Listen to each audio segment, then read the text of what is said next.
like my Johnny Carson moment, right? Yeah, maybe that's a little bit too old for some of you. Dun, dun, dun, dun, dun, dun, dun, dun, dun. Yeah, how about this? It's going to be toying around with a couple things here as we get this thing set up for the first time here. Welcome to the bar. The bar, right? Get it? Yeah.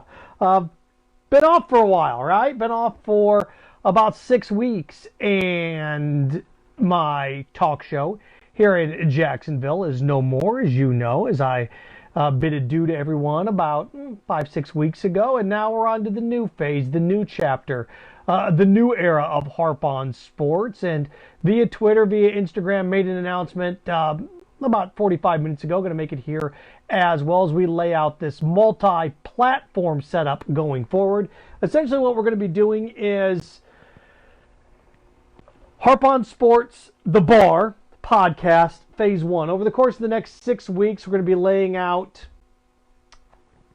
different initiative. So we're going to be doing a variety of things here when it comes to the show, when it comes to how you can reach it, when it comes to how you can, well, consume it. And here's phase 1, at least making the announcement. Rolling these things out one at a time. Why? I want to make sure they're all done well and they're all done correctly is what I want to make sure. I want to make sure that everybody can be a part of them and, you know, we hit the ground running when it comes to these things. The last thing I want to do is do 6 things at once, okay, making sure we can execute one form at a time well, right?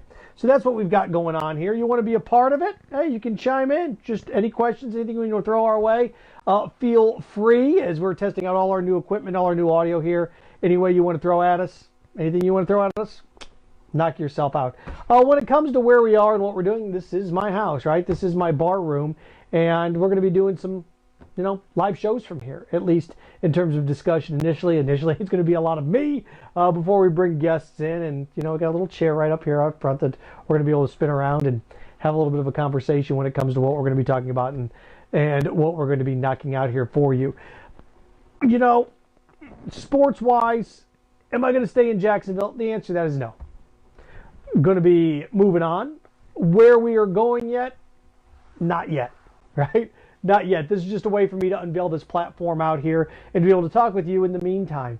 As long as I am living in Jacksonville and the Gators, the Jags, going to still be covering those sports and covering those discussions one step at a time, or at least one go at a time here. So it's make sure I mute all this stuff because I don't want to make sure that this audio gets in here. Good gracious, Seth. See, you can tell it's a brand new setup, right? You think I'm a dweeb here. There we go.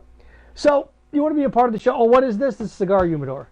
Cigar Humidor, grew up in Indiana, Pacers. You can kind of see some things around us here. That's why you see the Indy 500 stuff right there. A Miller Lite, or Michelob Light. I've had this thing since I was a freshman in college. It's hard to believe. My buddy Tyler got this for me, found this for me at a bar. So, yeah, it's kind of where we are. You want to be a part of it. Like I said, you can chime in here. Any comments that you have, any questions that you may have, feel free to fire away. Yeah, as you can see, I'm in a t-shirt right now. Yeah. It's going to be that way for a while here. I'm not going to put on a suit and tie. I'm going to be hanging out. Western Michigan University. Don't get to wear this stuff very much because that ain't good anymore. Well, represent the school, right? Represent the brand. Okay. The Jaguars. Over the course of the last few days, this is why I was getting ready to roll this thing out here. I was gone last week. I was in New York last week with Sports Radio Summits. Thanks to Jason Barrett of Barrett Sports Media for putting that thing together. Learned so much. Learned more in 48 hours with Jason and some of the heavy hitters in sports media than I've learned in a decade. It's unreal what took place over the course of those 48 hours last week, so can't thank him enough. And I was trying to get this thing out last week. Couldn't get it done last week with everything that was going on, so here we are this week. And lucky that it rolls in right with what the Jaguars have going on here at this time. A couple things. When it comes to this organization and where they're going, you know, the trading of AJ Bouye, the franchise tag of Yannick Ngakoue, every plan that I have seen from anybody when it comes to this team, and anything, it doesn't make sense. Now, what the organization is doing, I get what they're doing. I understand what they're doing completely. If you look at this organization and where it is and what is going on, they don't have a choice. Go back to Ngakoue. last year. Now the insult of lowballing him and all those things, that's all fair. That's all fair last year. He held out a year early. They weren't going to give him a deal early, although they did give Miles Jack, right, a deal early. So that he's burnt. Of course he's mad. He's upset. Don't want to be here anymore. I get it. I understand it completely. Think about it. If you were at work and people that you started with at the exact same time got raise after raise after raise, we're going to get you your raise, and your raise is going to be more than them, but it's coming. It's coming. Your raise is coming. Your raise is coming. And it never came. I'd be furious too.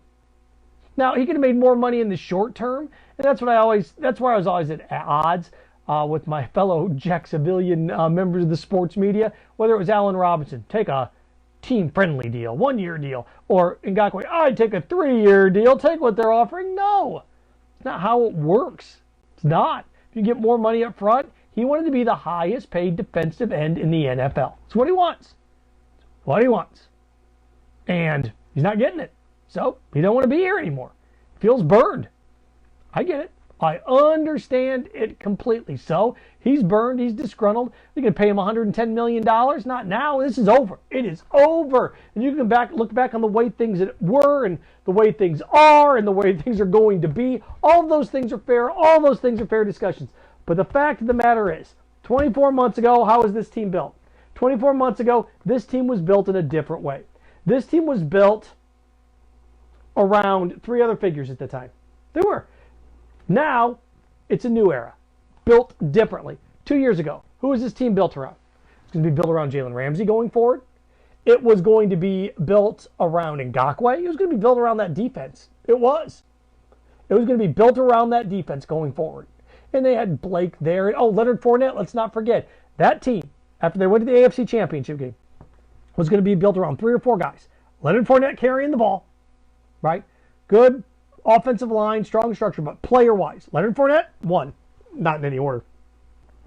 Jalen Ramsey, Yannick Ngakoue, Miles Jack. That's where that team was going to be built 2 years ago. Well, what happens? The Blake Bortles gamble doesn't pay off. What else happens? Well, good gracious, everything falls apart. Jalen Ramsey becomes disgruntled. So the minute Jalen had his little escapade and 2 first-round picks, multiple picks, a little shift in philosophy, the minute that happened, you had a new approach, a brand new approach. And lucky enough to draft Josh Allen in the top 10 last year. Lucky enough, Jawan Taylor. DJ Chark develops. You land Gardner Minshew, it starts to change. Your format, your structure starts to change a little bit. It does. So this went from a Jalen Ramsey, Ngakoue, Miles Jack build to a what? To a Josh Allen, Gardner Minshew, DJ Chark build. It did. And there's where we are today. So if you're going to build around those guys, then the Ngakoue deals, no. And I like Ngakoue, good dude. But everybody that said pay the man, look, I used to talk about this on the air in Jacksonville. Pay the man. Under your logic, Jalen Ramsey would have a 6-year, $125 million deal. Under that logic also, who else was a pay the man guy? Just pay him. Ngakoue, 5 years, 110. So now you're up to $300 million, $250 million, right? Who else is just a pay the man guy over the course of the last few years? See where we're going? Can't pay everybody. Oh, Allen Robinson. Pay the man. I liked Allen Robinson. I did. $15 million a year. You got to pick and choose. You can't pay everybody. And again, when you go from building your team around a defense, they've shifted, and now you're circling Gardner Minshew. Gardner Minshew is more popular than any player on the Jaguars in 5 years, 10 years. He is. Not the best player, but the most popular. Find me a player that was that popular the last 5, 10 years. Can't do it. He is. Most popular player this organization's had in a decade. So as they now build around him, it reminds me a little bit of the Seattle Seahawks. It's not the same, but it's the Seahawks. It's the Seahawks from 3, 4 years ago when they decided, guess what? Cam Chancellor's retiring. Richard Sherman, we're going to have to let him go. Earl Thomas, we can't pay these guys. We're now going to build around Russell Wilson. Now, they had 2 Super Bowl appearances in their pocket and a Super Bowl title and a Lombardi trophy. Yeah, and several deep runs in the postseason. The Jags didn't. So the Jags are now building around Gardner Minshew, and the money that they're building around is dead money, right? They're building around salary cap shackles. They are. That credit card bill come due. The interest on it came due. So now they're building in a different direction. And I don't look, the Bouye thing, the Bouye move's a smart move. I mean, you're going to cut him anyway, right? You're going to free up that money. You get a 4th-round pick for a guy that you're going to cut. Now you can take the money that you were going to pay Bouye and go pay another defensive back. So you get a 4th-round pick for Bouye, turn around and spend that money on a DB, and now you're what, washed? You're clear? You're even? Smart business. Smart move. And Dave Caldwell, as he starts to juggle these things, look, they've got a lot of holes. Now, you can't keep cutting. You're going to have to keep a core nucleus together. I think Calais Campbell stays now.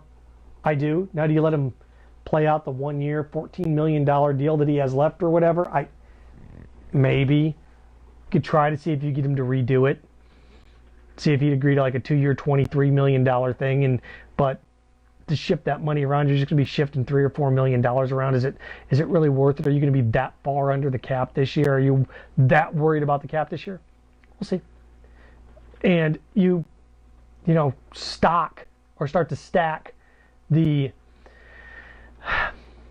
Bouye trade with Ngakoue. What do you do with Yannick? Well, look, if I am Dave Caldwell, I'm sitting around thinking if I can get a top 50 draft pick for him, not going to look. The chances of getting anything in the first round are slim and none. They really are. They're slim and none. Maybe mid-second. Because whoever drafting or trading for him is going to give you have to pay $110 million. Who's doing that? And if you get anything after the second round, you don't do that either because you franchise him. You sit there and say, fine, sit out next year. Go ahead. He'll come back and play. It's $19 million guaranteed. He'll be there. Eventually he'll be there. Won't be very happy, but eventually he'll be there. And you never know. He comes out and has a good first 5-6 weeks of the season. You're not going to get Jalen Ramsey type of numbers for him, but you could get Dante Fowler Jr. numbers for him. And that's just it. You franchise him, and then you let him walk next year, and you get, a compensatory 3rd-round pick the following year. See, those things, as you weigh these things, I like everything that Caldwell has done. I do.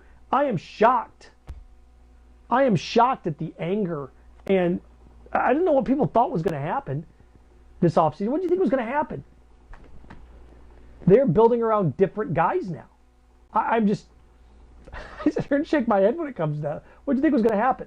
And this organization right now, with the 2 road games in London, where they sit this year, the best analogy I can give you is they're somebody that just had a boatload of plastic surgery done. That's what they are. A boatload of plastic surgery. Facelift, nose done, all of those things. You ever watch those shows? I watched one once. Pretty brutal stuff. Or anybody that goes under total reconstructive surgery. I've had surgery on my shoulder. You guys have had an operation or have seen somebody have an operation. The area around there when you have your stitches and the staples and the scarring, it's nasty, right? It's nasty. If you have a major surgery, that's what this is. It's a total facial reconstructive surgery. For a while, you look hideous. Strip down to the bare bones, and then you start to heal. So that's what this is, and that's where this is going. And is it going to be a pretty year? No, I keep seeing tank for Trevor. You can't do that. How? How on earth are you going to do that when Gardner Minshew's going to come out and be bad? What do you mean build the roster as bad as possible? You have 2 first-round picks when you do trade. I don't know how you do that. They're going to be young. This team's going to be very, very young. Fine. Bill Parcells always would say your record is what you are. And this team is what this team is. It's rebuilding. It's building around a different core. It is. And I know there's this longing for the past, but that past 2 years ago, it wasn't built for the long term. It just wasn't. So, you're going to build around Gardner Minshew. It's a new type of build. It is. It's a new type of build. They're all in on him. They are. They are all in on him. And look, where they are with the 9th pick and the 20th pick, they can get a couple. You bet they could have a pretty good run here, right? Because they have the 9th pick, the 20th pick, is it 41? You can get 3 starters out of that. And who knows? Who knows if you get something for Ngakoue? And here's the other thing too. You trade Ngakoue. Let's say this works, and like my mindset on this is maybe the Bills. Maybe the Bills there in the second round. Well, I want a first. You're not going to get a first, but let's say you get a top 15 pick in the second round for him. Okay, well then now you are picking what? 9, 20. You are picking 41, and I don't even know who this is. Let's say you're 45. All right, well now you're in a position with that 20th pick. You can move down. If somebody wants, now I'm not a big fan of topics of I'd trade down and acquire multiple. Yeah, if it only worked that way, right? If it only worked that way. But what I would be interested in is if you're sitting there at 20, you certainly can listen to offers from 27, 28, move back, get another first round pick next year, and then you can start that whole process. You can, if I'm Dave Caldwell, I am trying to get as many picks in the first 3 rounds as possible the next 2 years. And that means moving from 20 to 24 and picking up an extra second, 2 twos. Going down 4 spots and picking up a second next year and a second this year and a second next year. That's what I would continue to do. I would continue to do those things. That's what I would do. Continue to just completely and totally arc that way. And again, sitting there and talking about where this organization is, you have to look at it. And I know it's illogical to do this, but you have to look at this like these guys are second-year GMs. Dave Caldwell's a second-year GM. Doug Marrone's a second-year coach. Came in, inherited some things, didn't work out. Okay, now we're going in a different direction. It's Seahawks from 3 or 4 years ago. It is. You're building around Gardner Minshew. And with Nick Foles, I think you're just kind of caught. The best thing, trade Nick Foles right now, the best thing you can do with Nick, and this is no kidding, the best thing you can do with Nick Foles is this. The very best thing. Keep him around. Somebody goes down in training camp, now you've got your out. Now you've got your out. Now who would that team be? No idea. No, but those are the risks you're going to have to take. And as Dave Caldwell starts to play chicken here a little bit, what do we do with Ngakoue? This organization, again, it's a reconstructive year. It is. It's a reconstructive year. So, nonetheless. Just want to share some things with you. Again, we're going to be on here, Facebook Living it over the course of the next few weeks. As we have opened up the bar, Harp on Sports. I'm going to be broadcasting live from my bar. The bar podcast going to be airing as well. You'll be able to pick that up. We'll make sure we're able to share those links with you over the course of the next few weeks. Just wanted to roll out and let you know what I've been doing. Thanks for hanging out with me today. I know it's been an interesting last 6 weeks, as my time at iHeart came to an end and trying to figure out what that next phase is and where we are going. This is part of a 6-week process. Every week there's going to be something new. Every week. In the middle of the week, there's going to be something new. Well, that's not exactly true because next Monday I'm going to roll out the podcast for the first time. But Harp on Sports, the bar, as we do it live. Any suggestions of who the first guest should be, who we should roll in here with? Feel free, man. Hit me up, leave a comment. Still get a hold of me on Twitter at Harp on Sports. Here you are on Facebook, Harp on Sports. Instagram, Harp on Sports, the whole 9 yards. Thanks for being a part of the bar today. Harp on Sports, the bar, where we raise the bar. Take care, everybody.